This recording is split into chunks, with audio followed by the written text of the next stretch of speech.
नहमदुहु व नुसल्ली अला रसूलिहिल करीम अम्मा बाद फ़ाऊज़ु बिल्लाहि मिनश शैतानिर रजीम बिस्मिल्लाहिर रहमानिर रहीम।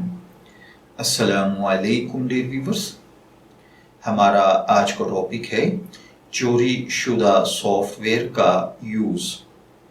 ये मोहम्मद अब्बास साहब हैं जिन्होंने जैकबाबाद से पूछा है क्या पायरेटेड सॉफ्टवेयर यानी ऐसा सॉफ्टवेयर जो बग़ैर ख़रीदे गैर कानूनी तौर पर हासिल किया गया हो या असल सॉफ्टवेयर के मालिक की इजाज़त के बग़ैर उसकी कॉपी बना दी गई हो, उसका यूज़ करना जायज़ है या नहीं।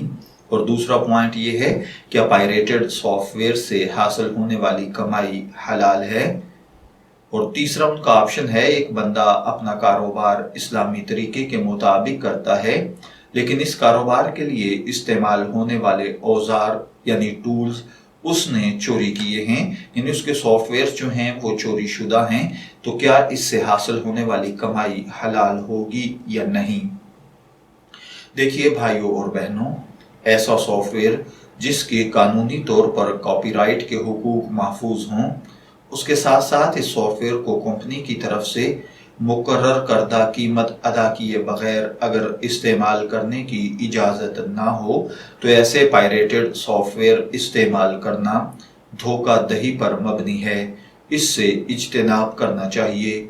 लेकिन अगर किसी कंपनी की तरफ से इस तरह के इस्तेमाल की सराहतन कोई ममानियत या इसको कानूनन जुर्म न करार दिया गया हो जिसकी वजह से कोई शख्स ये अमल करके इसको किसी जायज़ काम में इस्तेमाल कर रहा हो तो इसके इस अमल और कमाई को हराम नहीं कहा जा सकता। सूरह निसा की आयत नंबर 29 के मुताबिक बिस्मिल्लाहिर्रहमानिर्रहीम या अय्युहल्लज़ीना आमनू ला ताकुलू अमवालकुम बैनकुम बिल बातिली इल्ला अन तकूना तिजारतन। इस आयत मुबारका के मुताबिक इन चीज़ों की इजाज़त है।